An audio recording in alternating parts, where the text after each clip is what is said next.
Ito nakita ko to sa Cecil eh. Malaki na siya ngayon. Ito naman ma'am, si Ma'am Clarita na principal ng Montalban, Rizal. So, for operation na talaga yung goiter niya kasi malaki na. Tapos, minom siya ng First Vita Plus. Miga daw siya, 8 to 10 sachet per day. Nagulat na lang siya sa isang araw, pagtingin niya daw sa salamin, wala na po yung bukol sa leeg niya. At nagulat din ang doktor niya na hindi nadala sa pag-ihi at pagdumi niya. Nagulat na lang ang doktor niya na wala nang uoperahan. O di po ba, malaking bagay at malaking tulong. Kasi ma'am, tingnan mo, principal siya, nagtuturo siya araw-araw. Eh kung ang sabi ng doktor, kapag inoperahan siya, pwedeng mawala ang boses niya, ang vocal cord niya, mawala, maapektuhan. Eh, paano pa siya magtuturo? Di po ba? Ang maganda doon, natulungan siya ng Vita Plus. O, di po ba?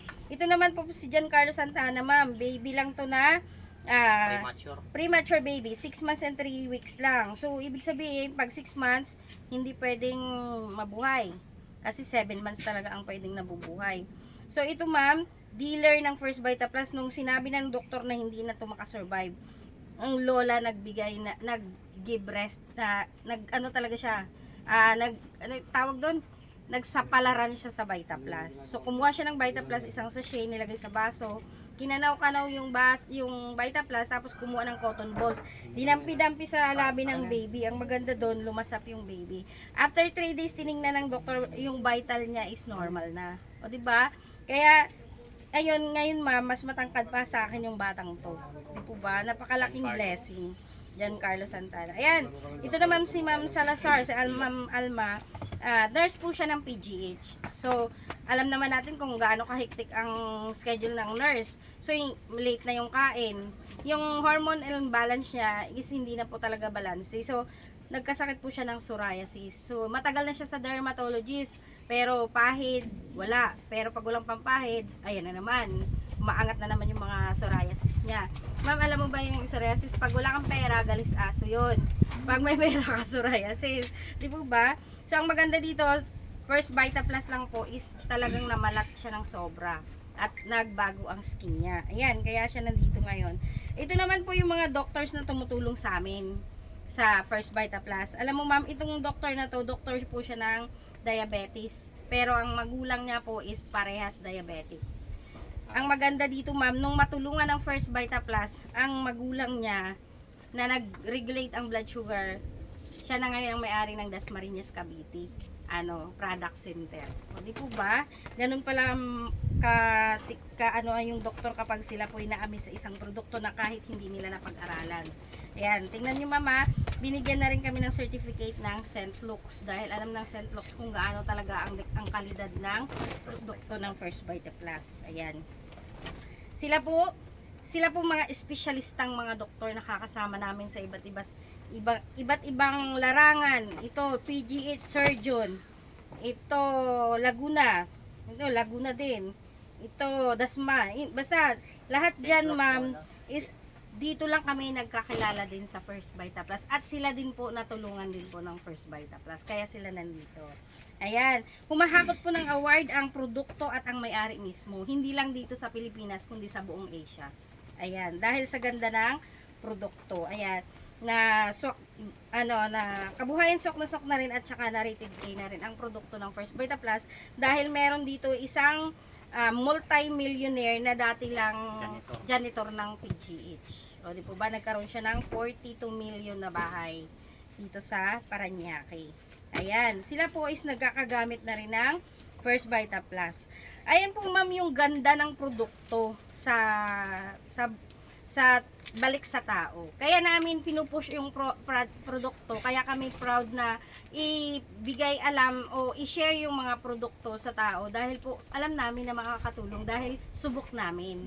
So di po ba ma'am, nakikita naman natin yung mga billboard ng mga sigarilyo, alak, 'di ba? Proud na proud sila. Pero anong balik sa tao, 'di ba? Nakakamatay. Pero proud sila. Eh bakit kami ma'am hindi maging proud? Nakakabuhay kami ng tao. Di po ba? Kaya talagang dapat ipag-proud namin na i-share talaga ang produkto ng First Vita Plus.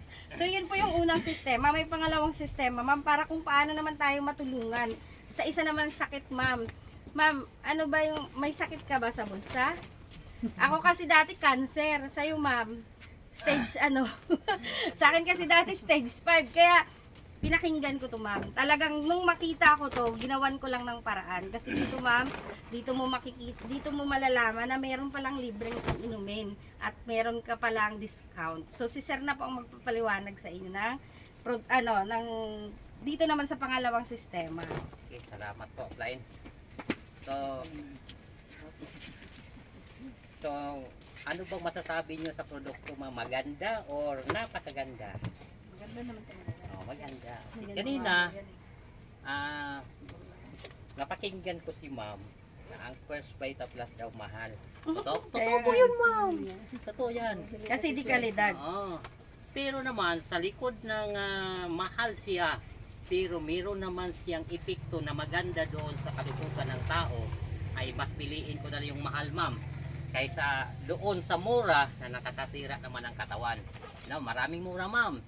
Yung Diyos, yung hindi natin banggitin pangalan, basta Diyos na ibang brand, hindi Vita Plus, nakakasira sa katawan, ma'am. Mura po yon. Magkano ngayon? 12 o magkano, play? 12 pa ba? Yung benching ko na. Ay, 25 pala. So, timplahin po siya, ma'am, ng yung 25 timplahin sa isang pitsil. Talagang hindi diba? ka na nainom no, 2000, Hindi talaga. 2000 pa yung presyo. Hindi na talaga ako uminom, ma'am. Alam mo, ma'am, nung nakita ko First Vita Plus, ikwento ko mo sandali yung buhay ko. Isa po akong construction worker. 25 years pa ako nag-empleyado, ma'am. Ang tagal ko nag-empleyado.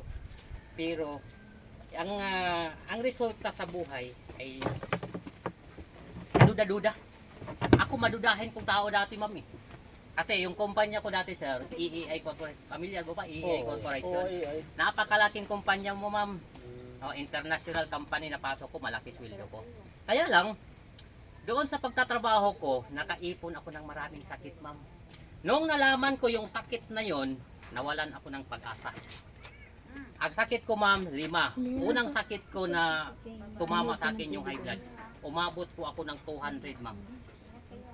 Sabi pa nga ng doktor sa akin, tanghaling tapat pumunta ko sa clinic. Bakit ka naglakad-lakad pa dyan? Mainit, tanghalik tapat, sir. Sabi ko sa doktor, Dok, marunong pa naman po ako maglakad eh. Pilosopo, wala sa ayos yung sagot. Kasi mataas ang pride. Yan. Di ang punto ng doktor doon, kung natiso daw ako at natumba, hindi ako dadaan ng hospital diretso sa sementeryo. Biro mo kataas ng pressure na yan, 200. Sabi kataas yun, 200. Ang pakiramdam ko po nung una, itong buhok ko, ganito yung buhok. Ito man talaga ang ayos ng buhok ko. Pero ang pakiramdam ko, pag sumpungin ako ng high blood, parang tumatayo to, sir. Parang tumatayo, pero ganun-ganunin ko, ayos naman na. Titingin ko sa salamin, ayos naman na, hindi naman tayo. Pero pakiramdam ko, tayo talaga, tumayo. Yun yung epekto doon sa sobrang taas na pressure ko. Ang pangalawang sakit ko, sakit sa puso. No? Yung sakit ko sa puso, ma'am, magkaano talaga yan eh, magkakambal yan. High blood, sakit sa puso, may diabetes, pag-usapan natin, ha. Itong sakit ko sa puso, dito ako nawala ng pag-asa eh. Sabi pa ng doktor, sir, sige, i-repair kita doon sa Quezon City, sa Heart Center.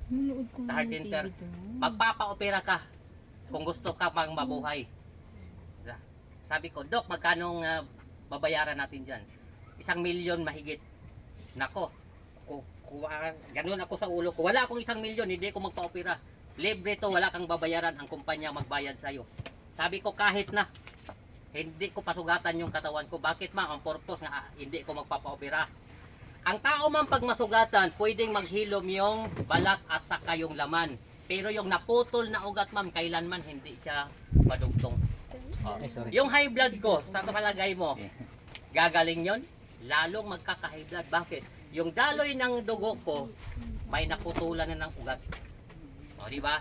So, isa yan sa rason na hindi ako pumayag na magpapa-opera. Sabi ko, di bale, mamatay akong ganito.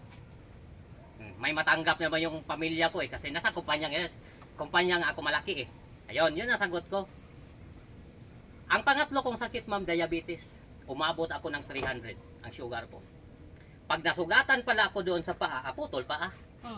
Kung nasugatan yung kamay ko, putol kamay. Sir, kung nasugatan ang ulo, naputol ulo. Oh, ulo sa gitna. Sa Oh. baba. No? Yun yung, ang taas na sugar na yan, ma'am, pag yan ay masugatan ang katawan, hindi na talaga gagaling. Hindi na. Mabulok yan. Bakit? Wala na kasing mag-supply na dugo na maayos dun. Wala na. Sa taas ng sugar ko. No? Tatlo ng sakit. High blood, diabetes, at saka sakit sa puso. Yung pang-apat, ma'am, yung aking varicose. Tinubuan ako ng daming varicose nung una. Ayan o. Kasi ang service ko nung una, bisikleta. Ang malaki ng varicose ko dito, kayo naman mo. Sa paggamit ko ng First Vita Plus, Wow na ngayon. Wow. oh, First Vita Plus lang Kakain naka. love na. Alam mo ma'am, yung ginamit kong First Vita Plus sa Dalandan, 3 box ako ma'am isang araw. Bakit ko ginawa yun ma'am? Nawalan ako pag-asa.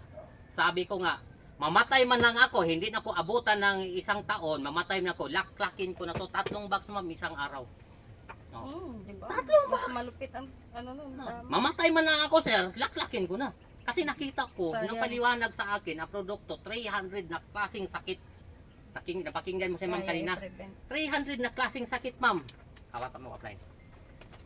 Sa malunggay pa lang, ha? Dito naantig yung isip ko. Ayan, oh. The Miracle Tree, tinawag siyang The Miracle Tree. Bakit? 300 na klaseng sakit kayang pagalingin. Eh, yung sakit ko, sir, 5 lang. Oh. 5 lang ang sakit ko. Pero lang, mga matitindi. Sakit sa puso, high blood at diabetes. Ang pang-apat yung varicose veins. Ang pang-5 sakit ko ma'am yung UTI. Na maglakad ako na sakit na sa balakang. Kung sino nakaranas ng UTI, Ako. yung sakit sa balakang. Ako hindi. Okay ka, hindi. Ito nga. Buti lang nag-Vita Plus ka, hindi ka makaranas. Yun yung pang-5, no? Ang sakit sa balakang talaga. Hindi ako makakilos ng maayos. Akala ko parang ano lang ba? Nalamigan lang. Manhid sakit daw rin. Oo. Sus, nung na-check na sa doktor, ano na pala, acute na. Oh. Nawalan ako pag-asa sa buhay. Buti na lang dumating sa buhay ko ang First Vita Plus. Nung na-diagnose ako ng 5 sakit na yan, biglang parang yung mundo man parang gumagan sa akin. Nawalan ako ng pag-asa. Pero nung nawalan ako ng pag-asa, araw lang ma'am. Araw lang may pumunta sa bahay, nag-imbita sa akin na First Vita Plus. Kasi alam nila, may karamdaman ako. Natunugan nila, may karamdaman ako. Inalok ako, ma'am. Ito, isang bag kagad ang binili ko, isang ganito. Sabi ko, ano pa to? Hindi pa to 9,000 dati. 7699. 7699. Yan. Sabi ko, wala naman ako 7699. Ginawaan ko ng paraan, ma'am. Kung mamamatay man ako, mayroon naman akong is eh.